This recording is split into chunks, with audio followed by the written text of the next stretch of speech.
안녕하세요. 미국 주식론 대학의 미준입니다. 4월 5일 식목일 오늘의 미국 주식 뉴스를 시작합니다. 여러분들 가끔씩 호텔에 숙박하실 기회가 있으시면 아침에 이제 그 조식 메뉴를 선택하시잖아요.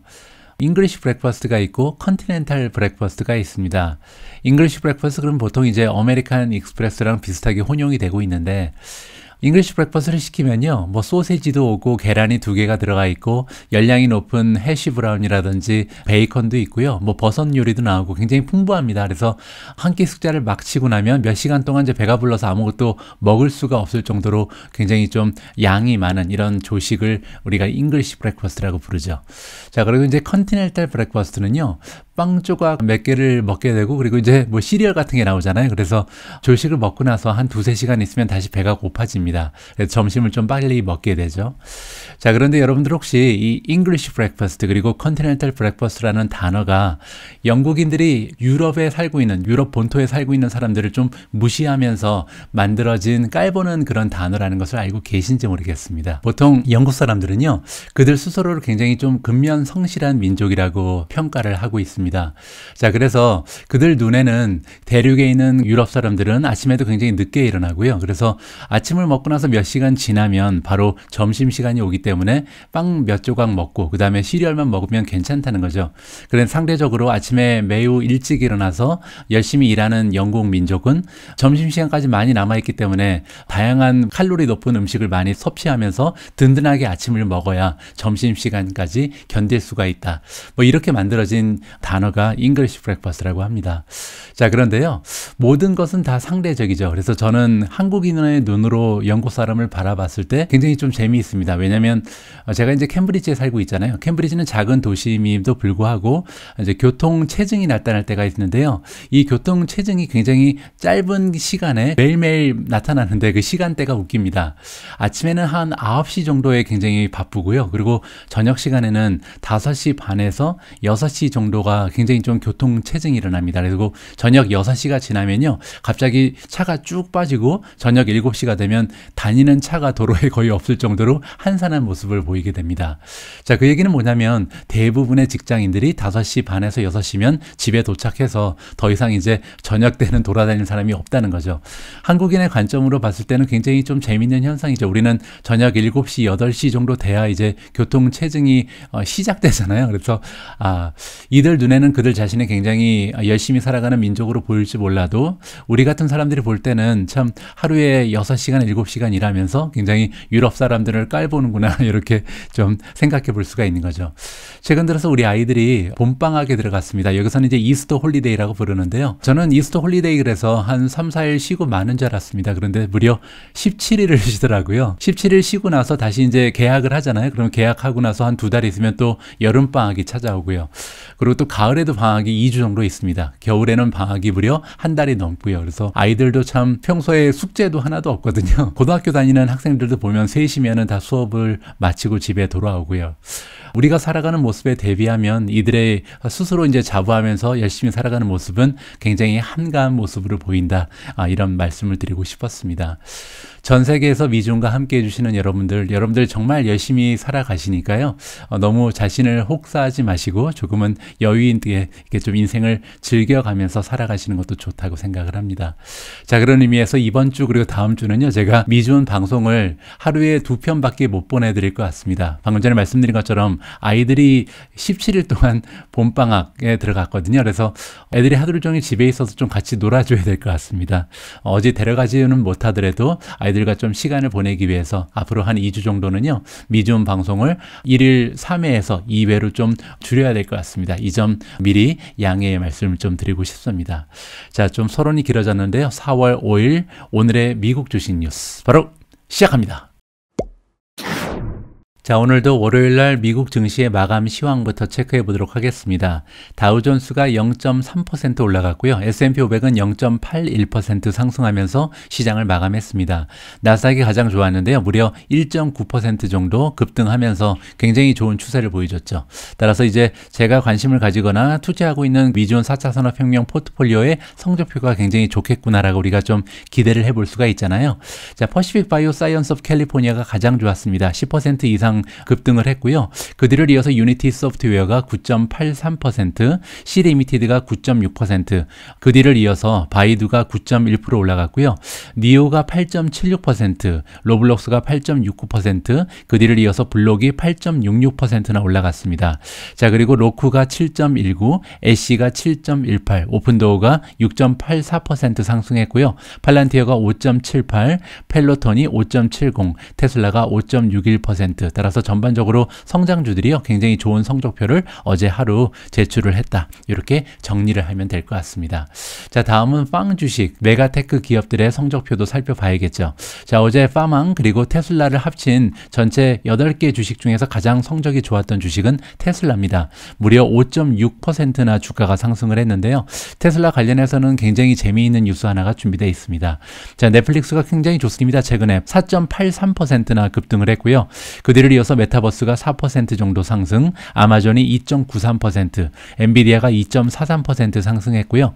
애플이 2.37, 구글이 2.09, 마이크로소프트도 1.79%나 올라갔는데 그 중에서는 가장 꼴찌를 기록하고 있습니다. 자, 이렇게 메가테크 기업 그리고 성장주 가리지 않고 어제는 테크주 위주 그리고 성장주 위주로 골고루 굉장히 좋은 주가의 흐름을 보여줬다. 이렇게 우리가 미국 증시를 마감하면 될 것 같습니다. 자, 어제 이렇게 굉장히 많은 테크 주식들 그리고 성장주들이 좋은 주가의 흐름을 보였는데요. 그럼에도 불구하고 최고의 관심을 받은 스포트라이트를 받은 주식은 따로 있었습니다. 바로 트위터였는데요. 트위터의 주가가 무려 30% 가까이 폭등을 했거든요. 마감 시황을 보니까 27.09% 정도 올라가면서 마감이 됐습니다.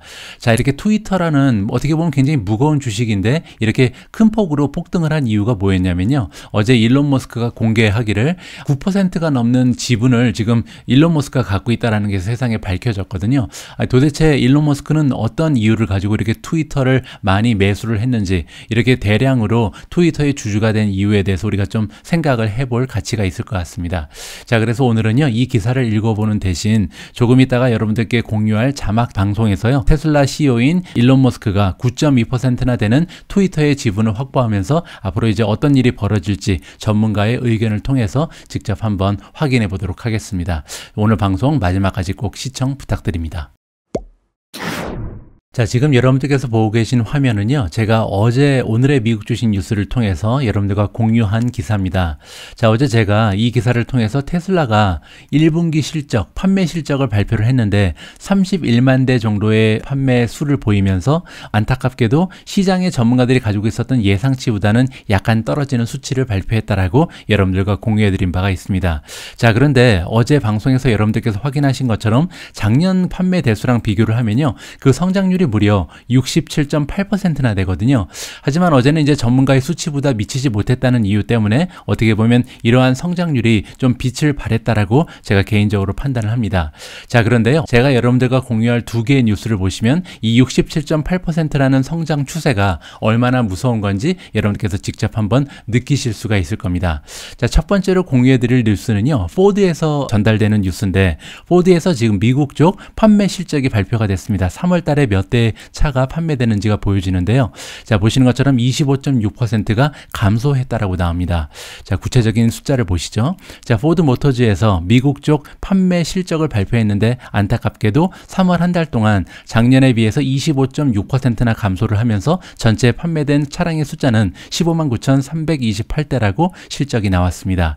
자, 그리고 이 트럭만 따로 띄워보면요, 34.4% 정도가 지금 하락이 된 것 같고요. 7만 4,420대를 판매를 했다. 자, 그리고 승용차 부분을 보면요, 판매대 그 감소 실적이 굉장히 좀 두드러집니다. 무려 67%나 작년 대비해서 지금 떨어졌거든요. 제가 개인적으로 볼 때는 이렇게 승용차의 판매 대수가 많이 떨어진 것은 테슬라의 강세랑 좀 관련이 있지 않은가 개인적으로 판단을 하고요. 자, 그리고 포드 역시도 전기차를 판매하고 있기 때문에 이쪽도 굉장히 관심이 가는 부분인데요. 물론 이제 작년보다는 성장을 했겠죠. 그런데 성장 추세가 굉장히 미미합니다. 16.9% 성장하는 성장하는데 그쳐야 했다. 따라서 테슬라의 증가 추세랑 비교하면 굉장히 좀 초라한 성적표를 발표했다. 이렇게 우리가 정리를 해볼 수가 있겠죠. 자, 다음은 복스바겐인데요. 복스바겐 역시도 미국 쪽의 매출 실적을 어제 발표를 했습니다. 자, 1분기에 28.5%가 감소했다라고 이번에 실적이 발표가 됐거든요. 자, 여기 보시면 28.5%가 감소하면서 전체 판매된 숫자는 64,993대를 1, 2, 3월 3개월 동안 1분기에 판매를 했다라고 보시면 될 것 같고요. 자, 이 부분 역시 SUV의 판매 실적 저하는 약간 양호합니다. 전체는 이제 28.5%가 감소했는데 이 SUV는 15% 감소하는데 그쳤다라고 나오거든요. 자, 그 얘기는 뭐냐면 일반 승용차의 감소 추세가 굉장히 좀 가파르겠구나라고 우리가 생각을 해볼 수가 있겠죠. 아까 말씀드린 것처럼 전반적으로 지금 테슬라가 강세를 보이고 있는 테슬라의 모델 3 쪽이 어떻게 보면 시장 점유율이 좀 확대가 되면서 많은 타격을 다른 기업에 주고 있다. 이렇게 정리를 해도 될 것 같습니다. 자, 어쨌든 이렇게 복스바겐의 실적 그리고 포드의 실적을 우리가 확인해 보니까 테슬라가 어제 보여줬던 67.8%라는 실적이 얼마나 건강한 성장이었는지를 우리가 좀 실감을 할 수 있을 것 같습니다. 그래서 여러분들께 어제 보내드렸던 뉴스를 다시 한번 재확인을 해드린 바입니다. 자, 다음으로 여러분들과 함께 읽어볼 기사에는 AMD가 등장을 합니다. 자, 그런데 굉장히 놀라운 소식인데요. 자, 불과 한 달 반 전에 AMD는 자일링스라는 굉장히 좀 커다란 반도체 기업을 인수하면서 많은 사람들의 주목을 받았죠. 그런데 이렇게 2달도 되지 않은 시간 만에 다시 한 개의 기업을 인수한다라는 굉장히 놀라운 발표가 있었습니다. 자, 이번에는 또 어떤 기업을 인수하고 있는지 관심을 가지고 한번 지켜보도록 하겠습니다. 자, AMD가 이번에 동의를 했다. 어콰이어는 이제 인수한다는 뜻이거든요. 엣지 컴퓨팅 기업인 스타트업입니다. 그래서 신규 기업이라고 보시면 되는데 펜산토라는 기업을 1.9 빌리언, 결국 싸지는 않죠. 19억 달러라는 커다란 자금을 들여서 이번에 인수합병한다라고 발표가 나고 있습니다. 자, 여기 보시는 것처럼 이 펜산토라는 기업은 엣지 컴퓨팅에 이제 특화된 기업이라고 보시면 되는데요.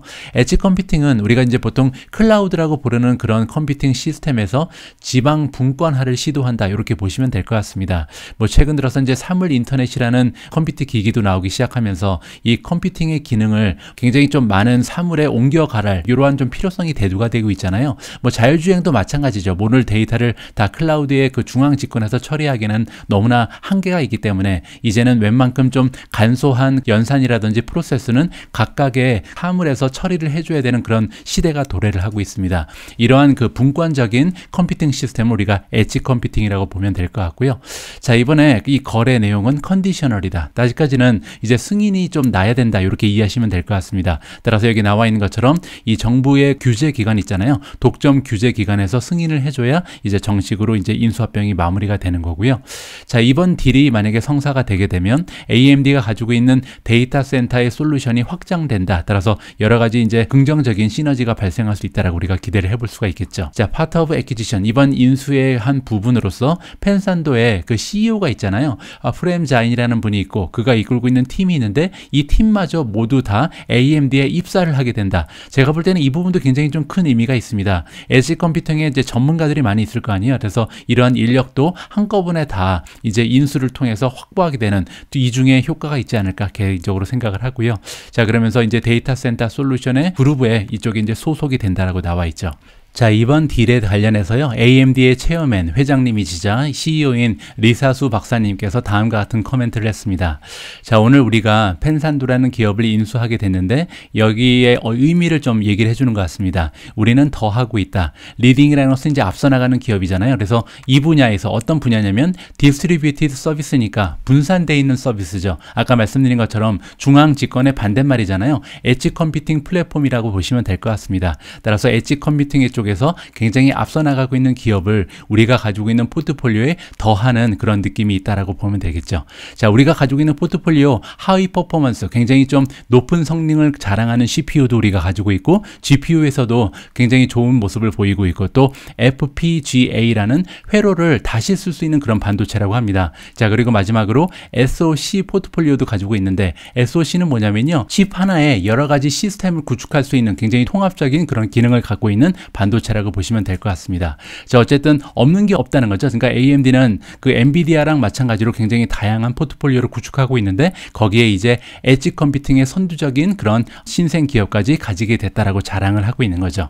자, 그러면서 펜산토 팀이 어떠한 것을 우리한테 가져다 줄 거냐면 월드 클래스, 그러니까 세계적으로 정말 뛰어난 그런 전문성을 우리한테 가져다 줄 거고 지금 굉장히 좀 칩에 있어서 혁신을 시도하고 있는 멋진 기술도 우리한테 가져다 줄 거라고 얘기합니다. 자, 그러면서 우리의 리더십을 확장시켜 줄 거다. 자, 클라우드 쪽에 그리고 이제 기업 관련해서 엣지 컴퓨팅 쪽에 우리의 기술력을 확장시킬 수 있는 좋은 인수권이다라고 지금 평가를 하는 것 같습니다.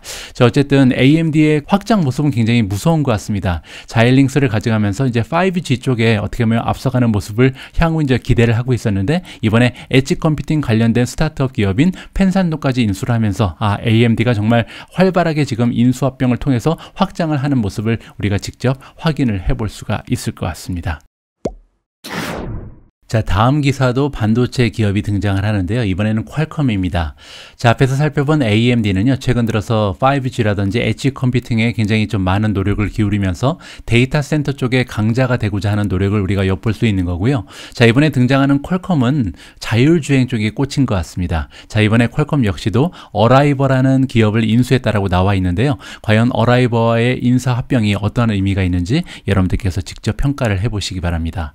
자, 퀄컴이 월요일날 얘기를 했다. 그리고 클로우즈라는 것은 이제 인수합병을 마무리했다는 거거든요. 어떠한 기업을 인수했냐면 어라이버라는 기업을 이번에 인수를 했다. 자, 그러면서 이번 인수권의 목표가 여기 나와 있죠. 오토노머스 드라이빙, 자율주행 쪽에 그들의 능력을 향상시키기 위한 인수합병이라고 보시면 될 것 같습니다.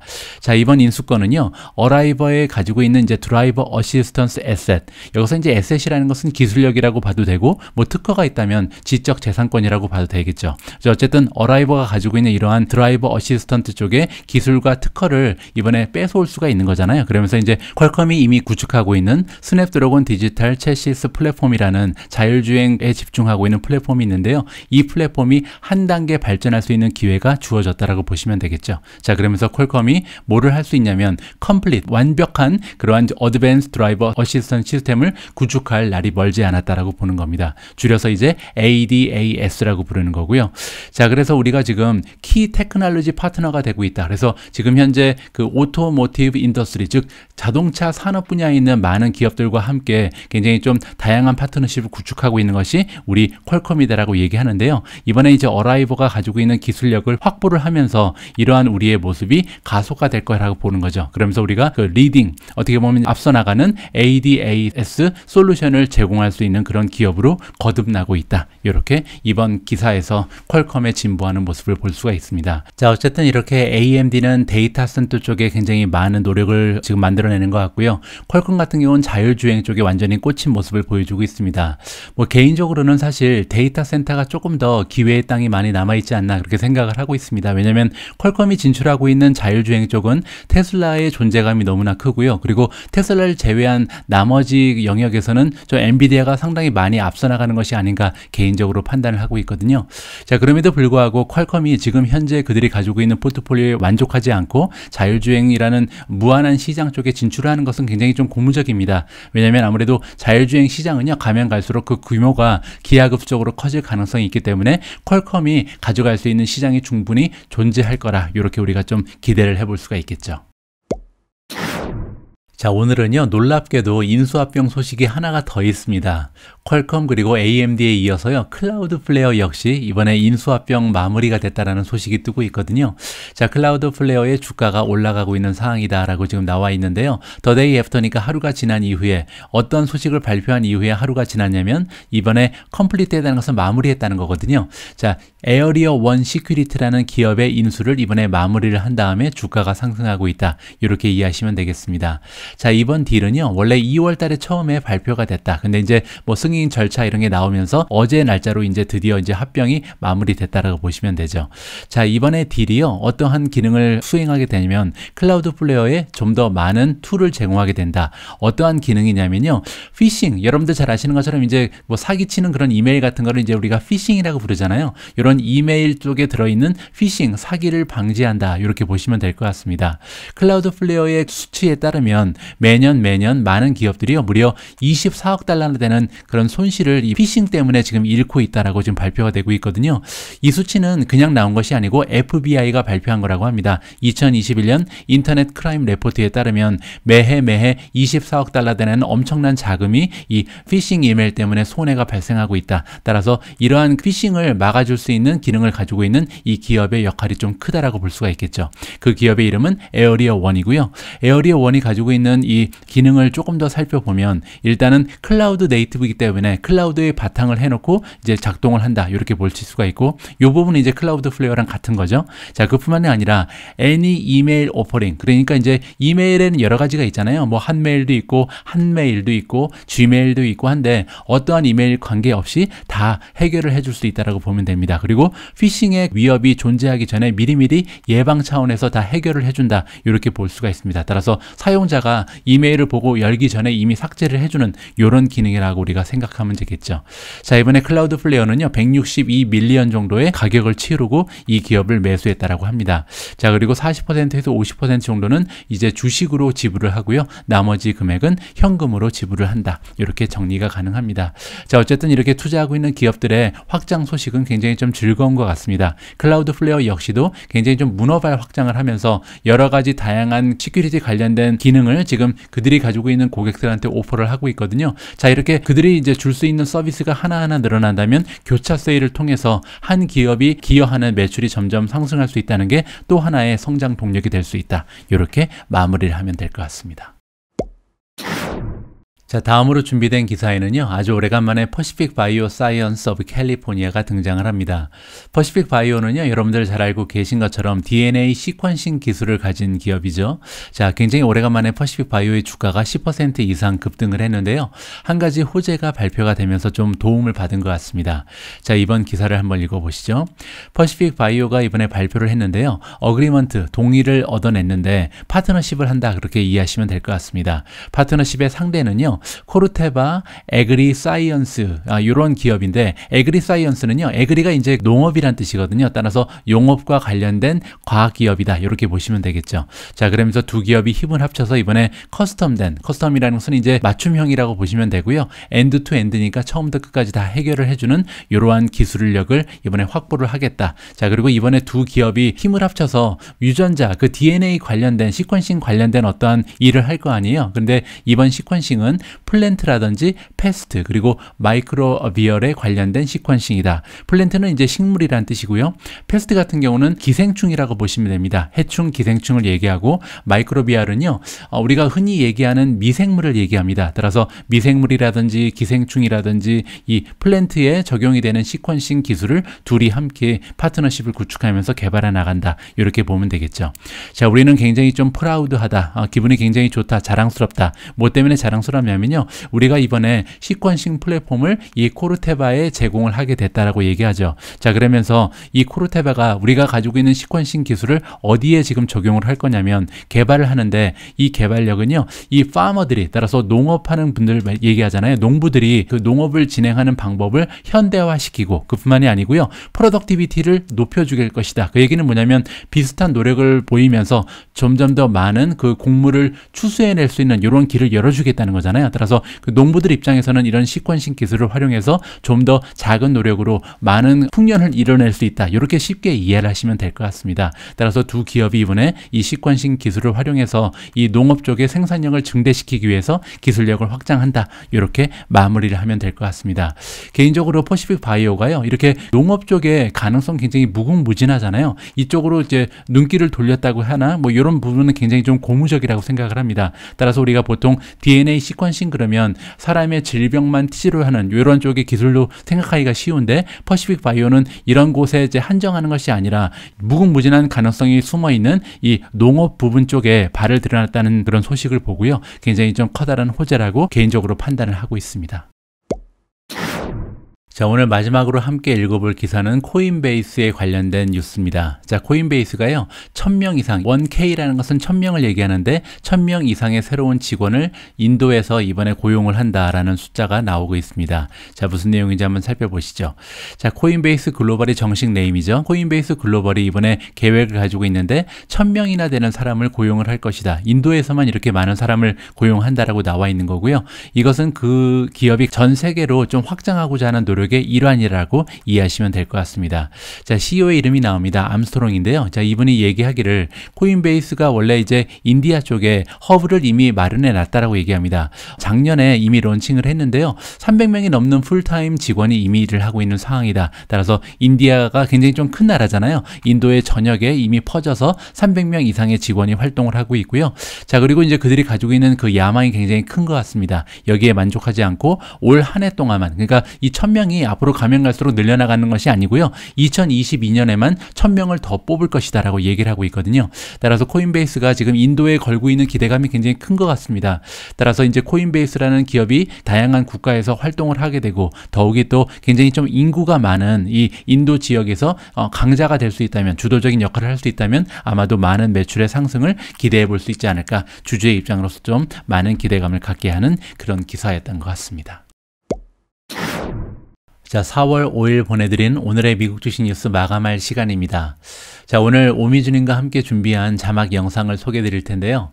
아무래도 어제 미국 증시에서 가장 화제가 됐던 뉴스는 역시 일론 머스크가 트위터의 지분을 9.2%나 취득한 것이 아닐까 생각을 합니다. 자, 그래서 여기 관련된 영상을 좀 찾아봤는데요. 다행히 야후 파이낸스에서 댄 아이브즈라는 그 매니징 다이렉터입니다. 웨드부시의 최고 애널리스트를 모시고 여기에 대한 자세한 설명을 좀 들어보는 기회가 있어서요. 여러분들과 함께 이 영상을 시청해 볼까 합니다. 자, 오늘 방송도 마지막까지 함께 해주신 모든 분들께 진심을 담아 감사의 말씀을 드립니다. 저는 조금 이따 8시에 조금 더 좀 재미있는 영상 가지고요. 다시 인사드릴 예정이니까 오늘 저녁 영상도 많은 기대를 부탁드립니다. 우리 모두가 미국 주식 투자로 은퇴하는 그날까지 다 함께 화이팅입니다. 행복한 하루 되세요. 감사합니다.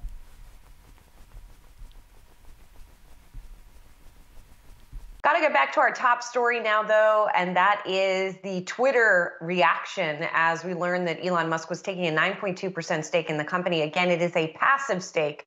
So what exactly does that mean? Dan Ives is with us, Wedbush Managing Director and Senior Equity Analyst. Dan, it's good to see you. I mean, what does it mean? Like when Elon Musk reports a passive stake, does that mean he's not going to chime in at all? I mean, to expect Elon Musk to be quiet on a company that he's taken this size of a stake in, that seems a little unrealistic, doesn't it? Look, this is just the appetizer. I mean, ultimately, we believe that he will have an active stake, probably over the coming weeks or months. And this is just the start of, I think, a broader strategic focus of Twitter, whether it's, changing the slate, changing the management team, or ultimately a buyout. So just to be clear, I mean, this is just the start of what I believe is going to be a much more active role for Musk at Twitter. Oh, Dan, hold on. Elon Musk is not buying Twitter. Do you think he could actually make a play for Twitter here? This guy is trying to change the world with SpaceX and electric vehicles via Tesla. Do you think that, what is the probability on something like that? Yeah, it's not about Musk himself buying Twitter. It's about him ultimately starting to become much more active, once they go above the 10% stake, in terms of strategically, whether it's getting on the board. And then ultimately, if Twitter does not listen behind the scenes, then this could be something where, ultimately from a private equity or other, could be a catalyst to a potential acquisition. I think that's sort of the street's view here. That's why the stock's up the way it is. I think there's no one out there that believes he's just going to end with a 9.2 passive stake. And Dan, you're a longtime bull on Tesla. As an analyst that has covered this company for some time, do you want to see Elon Musk out there trying to make changes at Twitter when he's launching gigafactories around the world and making millions of electric cars? Yeah, look, I think investors have gotten used to Musk obviously cast a massive net, right? And I think there was a view for many with SpaceX that was going to take the eye off the ball on Tesla, and obviously it's done the opposite. I think investors are fine with it. I think to some extent it just further expands the potential ecosystem of Tesla. Musk has talked about it. I mean, is he going to build the social media from the ground up? That's extremely difficult. But if you look at Twitter, you're talking about an apathetic sort of shareholder base. You're talking about a company that's really been on a treadmill, a lot of headwinds. If there was a time for him to get more aggressive, this was the time.